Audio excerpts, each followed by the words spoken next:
Herkese merhabalar, ben Huri. Hurimetek Mutfak'ta kanalıma, mutfağıma hoş geldiniz. Bir tutam ıspanak varsa bu lezzetli doyurucu tarifi mutlaka deneyin.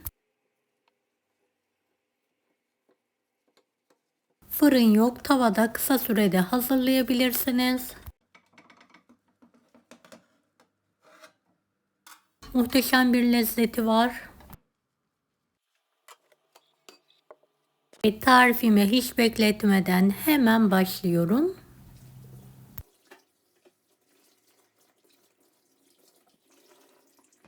Evet, şöyle bir bağ kadar ıspanağımı yıkadım, doğradım. Yarım tatlı kaşığı tuz ekliyorum. Bir tutam dereotunu doğruyorum. Evet, 3-4 dal ince pırasayı da ince ince doğruyorum. Bir tane kalın varsa yeterli olacaktır.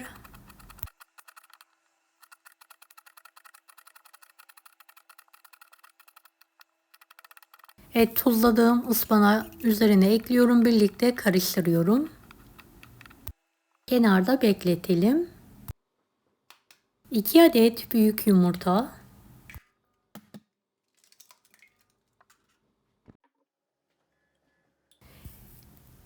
Şöyle yarım tatlı kaşığından biraz fazla tuz. 2 yemek kaşığı yoğurt. 2 tatlı kaşığı toz şeker. 4 yemek kaşığı kadar zeytinyağı, karıştıralım. 1 çay bardağı süt veya yoğurdun suyundan ekleyebilirsiniz. 1 paket kabartma tozu.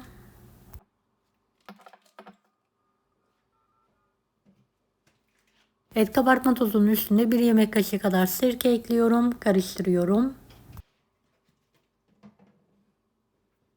1,5 su bardağı mısır unu azar azar ekleyelim. Karıştıralım.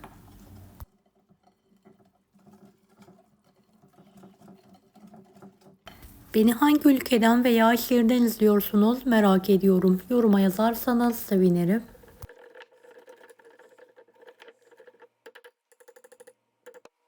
Evet, harcımızın üzerine hazırladığımız ıspanağı sıkarak ekleyelim.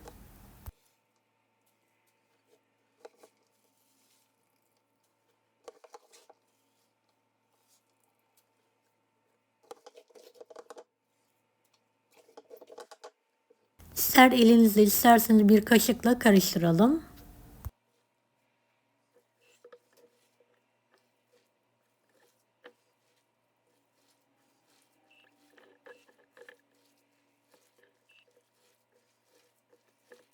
Evet, homojen olana kadar yoğuralım.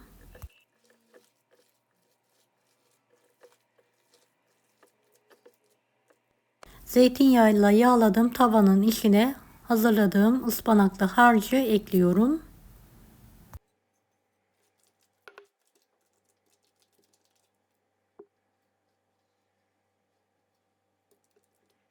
Üzerini düzeltelim. Kenarlarını da düzeltelim.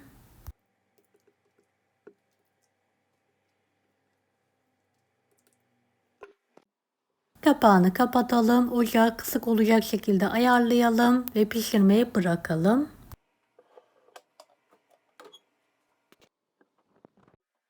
Evet, kapağında oluşan buharı ara sıra bir peçete yardımıyla kurulayalım. Kenarlarını spatula yardımıyla kaldıralım.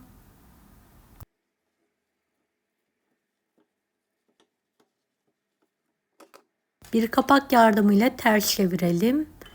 Tavaya biraz yağ alalım.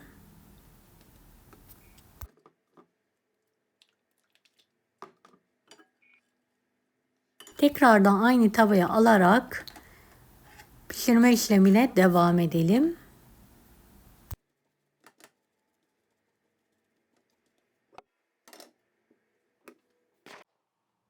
Evet, kontrol ediyorum, bir kapak yardımıyla ters çevirerek altına. Evet, pişmemiş. Bu aşamadan sonra kapağını kapatmadan kurutarak pişirmeye devam ediyorum. Evet, pişen böreğimi kapak yardımıyla ters çevirerek servis tabağına alıyorum.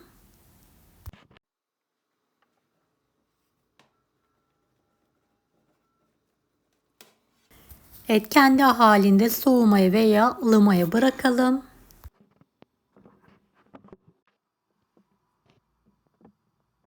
Ilıdıktan sonra dilimlere keserek ikramı edebilirsiniz.